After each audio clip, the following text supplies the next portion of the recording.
디모데전서 1장 12절. 나를 등하게 하신 그리스도 예수 우리 주께 내가 감사함은 나를 충성되이 여겨 내게 직분을 맡기심이니 내가 전에는 비방자요 박해자요 폭해자였으나 도리어 긍휼을 입은 것은 내가 믿지 아니할 때 알지 못하고 행하였음이라. 우리 주의 은혜가 그리스도 예수 안에 있는 믿음과 사랑과 함께 넘치도록 풍성하였도다. 미쁘다 모든 사람이 받을 만한 이 말이여, 그리스도 예수께서 죄인을 구하시려고 세상에 임하셨다 하였도다. 죄인 중에 내가 괴순이라. 그러나 내가 긍휼을 입은 까닭은 예수 그리스도께서 내게 먼저 일체 오래 참으심을 보이사 후에 저를 믿어 영생을 얻는 자들에게 본이 되게 하려 하심이라. 영원하신 왕 곧 썩지 아니하고 보이지 아니하고 홀로 하나이신 하나님께 존귀와 영광이 영원무궁하도록 있을지어다. 아멘.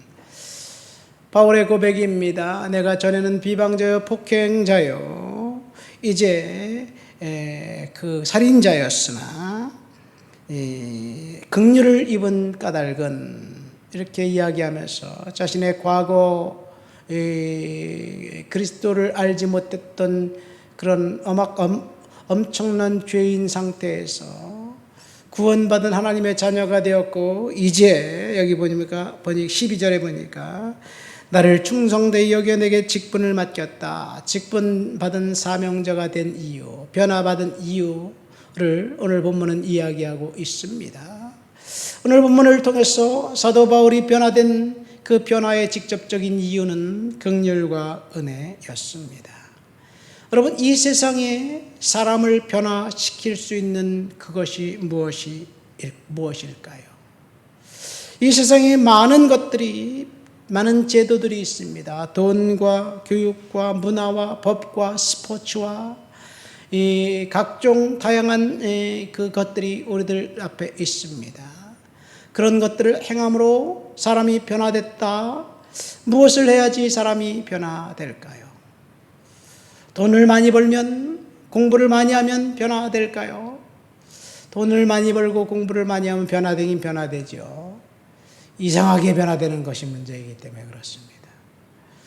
돈을 많이 벌어서 제키 챈 같은 사람, 성령 같은 사람은 그 많이 번 돈을 싹 다 사회에 환원하고 자기는 차도 없이 전철 타고 버스 타고 이렇게 돌아다닌다고 뉴스를 볼 때 굉장히 아주 멋있는 사람, 훌륭한 사람이죠. 변화입니다. 그러나 대부분의 사람들은 돈이 생기면 그것 가지고 자신의 아성을 쌓고 자신을 위해 올인합니다. 공부도 마찬가지지요. 지식을 쌓으면 그 지식으로 사람이 변화되는 것이 아니라 남들이 모르고 있는 지식, 그 지식을 가지고 자신의 이득을 위해서 활용합니다. 주가를 조작한 사람 보세요.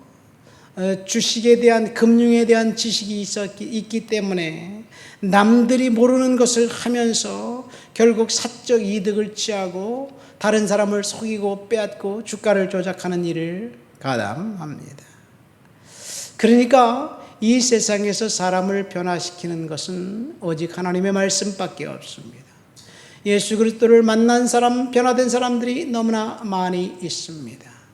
부처님을 만나서 내가 변화되었고 그래서 내가 인생이 바뀌었습니다, 이렇게 고백하는 사람들이 그쪽 세계에서는 있을지 몰라도 들려오는 소문은 없는 것 같아요. 다종교도 마찬가지지요. 오직 이 세상에서 복과 그 번성을 원하는 것, 그래서 신이 축복을 주기 위해서 신을 이용하는 것이 세상 종교의 양태입니다. 오직 예수 그리스도를 만난 사람은 변화됩니다. 사도 바울이 이렇게 고백하죠. 내가 전에는 비방자요 박해자요 폭행자였으나 그리스도를 만난 다음에 변화되었습니다. 사도 바울이 변화된 것은 두 가지입니다. 첫 번째는 긍휼이고 두 번째는 은혜였습니다. 13절 말씀 보세요. 도리어 긍휼을 입은 것은 내가 믿지 아니할 때 오히려 알지 못하고 행했음이라. 빛이 아니했을 때 하나님의 긍휼이 임했다. 여러분, 긍휼은 함께 아파한다는 뜻입니다. 하나님이 아파하는 사람들의 편이라는 뜻이지요. 긍휼을 영어로 compassion이라고 합니다. com은 함께라는 뜻이고 passion은 고통이라는 뜻입니다. 함께 고통을 당한다는 것이 긍휼이에요. 하나님이 저와 여러분들이 아파할 때 함께 고통당하고 함께 고난에 동참하고 우리의 고난의 그 자리에 하나님이 함께 하셨다는 것, 이것이 긍휼입니다. 궁핍한 사람들을 보면 그 옆에 있어주는 것이 긍휼입니다. 낭망이나 질병이나 곤고로 인해 고통당할 때 돕는 것이 긍휼입니다. 비참한 사람들에 대한 하나님의 사역이 바로 긍휼입니다. E.M. 바운즈는 긍휼은 다른 사람에 대한 연민을 느끼고 그들에게 관심을 가지며 걱정해 주는 것이라고 말을 했습니다. 그래서 긍휼의 가장 최상위 단계는 중보기도입니다. 다른 사람들을 위해서 기도해 주는 것, 그것이 긍휼에 대한 표현입니다. 긍휼에 관한 좋은 예화는 성경에 나와 있는 선한 사마리아인의 비유입니다. 제사장도 지나갔습니다. 레위인도 지나갔습니다. 그들이 그 고난 강도 만난 자를 몰랐느냐? 알았습니다. 그런데 못 본 척하고 지나갔습니다. 제사장은 혹시 저 사람이 죽었으면 내가 만지면 내가 부정 타는 것 아닌가? 병 들었으면 만지면 내가 부정 타는 것 아닌가? 이 부정 탄다고 부정한 사람이기 때문에 자기를 위해서 그냥 지나갔습니다. 그 사람을 생각한 것이 아니라 자신만을 생각했습니다. 레위인은 어떤가요? 내가 설교 말씀을 하러 가는데 바빠. 아마 설교에 대한 생각에 골똘한 나머지 다른 사람들을 섬기는 것이 더 중요하다라고 생각하면서 그 사람을 남겨두고 갔는지 모르겠습니다. 그러나 사마리아인은 고난 중에 신은당하는 사람의 목소리를 들었고 그 곁에 찾아갔습니다. 그리고 자기 나귀에 태워서 이제 여관에 데리고 가서 비용을 지불했습니다. 자신에게 있는 모든 것을 털어서 치료해 주었습니다. 이것이 긍휼입니다. 곤란에 처해 있는 사람들을 단지 동정이나 슬픔을 느끼는 것이 아니라 그 사람 입장이 되어서 얼마나 힘들까. 그래서 그 사람이 그 곤란한 상황에서 헤어나오도록 만드는 것이 긍휼입니다. 야고보 형제가 이렇게 말합니다. 만일 형제나 자매가 헐벗고 양심이 없는데 너희 중에 누구든지 그에게 이르기를 평안히 하라, 덥게 하라, 배부르게 하라 하면서 그의 몸에 쓸 것을 채워주지 아니하면 무슨 유익이 있으리요. 그래서 행함이 없는 믿음은 죽은 것이다라고 말합니다. 사도 요한은 누가 세상의 재물을 가지고 형제의 궁핍함을 보고도 도와줄 마음이 막으면 하나님의 사랑이 어찌 그 속에 있으리요 라고 말합니다. 셰익스피어는 베니스의 상인에서 긍휼의 자질은 스며 나오는 것이 아니라 하늘에서 온유한 빛처럼 떨어져 내린다 라고 말했습니다. 주님은 긍휼히 여기는 자는 복이 있나니 그들이 긍휼히 여김을 받을 것이며 라고 말씀하셨습니다. 내가 긍휼히 여기지 않는데 누가 나를 긍휼히 여기 주겠습니까? 내가 돕지 않는데 누가 나를 돕겠습니까? 긍휼의 반대는 그렇기 때문에 복수입니다. 당신이 이렇게 했으니까 나는 만배로 갚아주겠다. 아니, 더 철저히 응징하겠다. 이것이 긍휼의 반대입니다. 그러나 주님은 우리들이 이제 긍휼을 받을 수 없는 그런 상황에 있었는데 철저하게 사랑하셨고 보호하셨고 인도하셨고 구원해 주셨습니다. 예수님의 치유는 긍휼에서 비롯됩니다. 사람들에게 감동을 주거나 자신이 하나님의 아들임을 증명하기 위해서 치유해 준 것이 아니에요. 그 예로 거라사인의 광인을 보세요. 그 사람이 예수님께 요청했습니까? 나를 불쌍히 여겨주세요, 치유해 주세요. 누가 그 사람이 그 예수님께 얘기했습니까? 아닙니다. 예수님이 무작정 찾아갔습니다. 그리고 광인의 그 사탄의 덫에서 해방시켜 주었습니다. 그 사람에게 찾아가는 길에 사탄이 막으려고 광풍을 일으켰습니다. 그럼에도 불구하고 주님은 찾아가서 그를 치유하고 다시 돌아오셨습니다. 이것이 긍휼입니다. 그러니까 사람을 변화시키는 것은 하나님의 긍휼이 첫 번째라면 두 번째는 은혜입니다. 14절 말씀 보세요. 우리 주의 은혜가 그리스도 예수 안에 있는 믿음과 사랑과 함께 넘치도록 풍성했다. 어쩌면 교회에서 가장 많이 듣는 말이 은혜일 것입니다. 은혜란 한마디로 말해서 자격 없는 자들에게 주시는 하나님의 사랑입니다.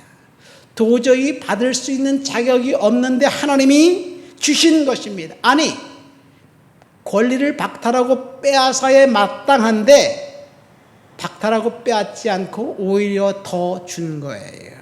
창세기 3장에 보면 나와 있죠. 아담과 이브가 범죄했습니다.